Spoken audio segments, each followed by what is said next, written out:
السلام علیکم ورحمۃ اللہ وبرکاتہ۔ سورۃ القصص کے 12ویں ایپیسوڈ میں خوش آمدید۔ بسم اللہ الرحمن الرحیم۔ قال سنشد عضدك بأخيك ونجعل لكما سلطانا فلا يصلون إليكما بآياتنا أنتما ومن اتبعكما الغالبون۔ شروع کرتا ہوں اللہ کے نام سے جو بڑا مہربان نہایت رحم والا ہے۔ اللہ تعالیٰ نے فرمایا کہ ہم تیرے بھائی کے ذریعے تیرا بازو مضبوط کر دیں گے اور تم دونوں کو غلبہ دیں گے، فرعونی تم تک پہنچ ہی نہ سکیں گے بسبب ہماری نشانیوں کے۔ تم دونوں اور تمہارے پیروکار غالب رہیں گے۔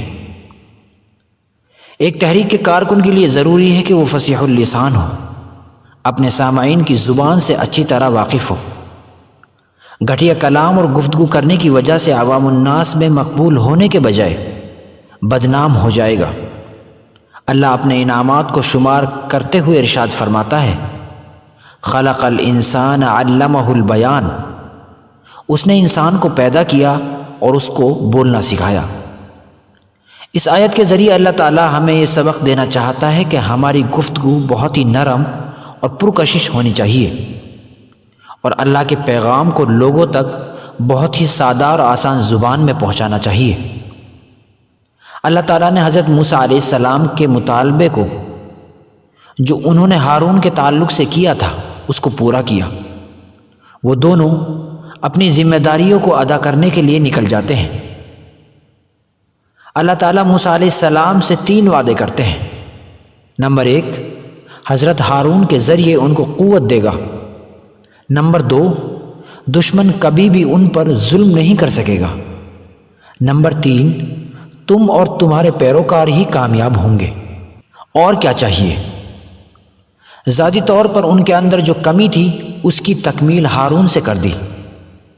دشمن سے بھی ڈرنے کی ضرورت نہیں ہے کیونکہ حفاظت کا وعدہ اللہ نے کر دیا ہے اور اس کے ساتھ ساتھ کامیابی کا وعدہ بھی کیا گیا ہے۔ فلما جاءهم موسى بآياتنا بينات قالوا ما هذا إلا سحر مفترى وما سمعنا بهذا في آبائنا الأولين۔ پس جب ان کے پاس موسیٰ علیہ السلام ہمارے دیے ہوئے کھلے معجزات لے کر پہنچے، وہ کہنے لگے یہ تو صرف گڑھا گڑھایا جادو ہے، ہم نے اپنے اگلے باپ داداؤں کے زمانے میں کبھی ایسا نہیں سنا۔ موسیٰ علیہ السلام کی لاٹھی کو سانپ بنا دیا اور بغل سے ہاتھ نکال کر روشن کر کے دکھانا۔ دشمنوں نے ان کو جادو بتایا۔ انہوں نے کہا کہ یہ تو کوئی بھی جادوگر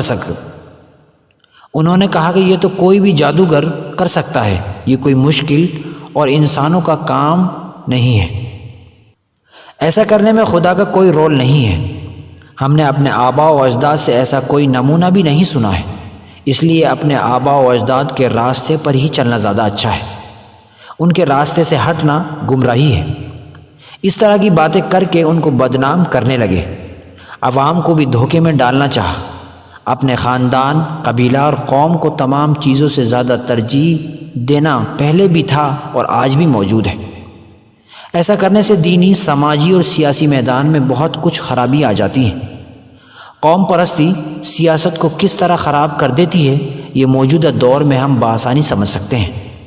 ملک پرستی بھی اسی زمرے میں شامل ہے۔ ان آیات سے ہمیں ایک اور سبق ملتا ہے کہ اسلام کوئی بوسیدہ مذہب نہیں ہے، لیکن اسلام کو بدنام کرنے کی سازشیں بہت ساری طاقتیں مسلسل کرتی آ رہی ہیں۔ کچھ مسلمانوں کے رسم و رواج کو اٹھا کر اسلام کو بدنام کرتے ہیں۔ کچھ لوگ یہ سمجھتے ہیں کہ اسلام کا سائنس اور موجودہ ترقی سے کوئی رابطہ نہیں ہے اور اس میں کوئی کردار بھی نہیں ہے۔ اس سوچ کو ختم کرنے کے لیے دانش مند اور ذہین لوگوں کو آگے آ کر کام کرنے کی ضرورت ہے۔ یہ مومنین کا فریضہ ہے۔ اللہ تعالی ہمیں توفیق عطا فرمائے۔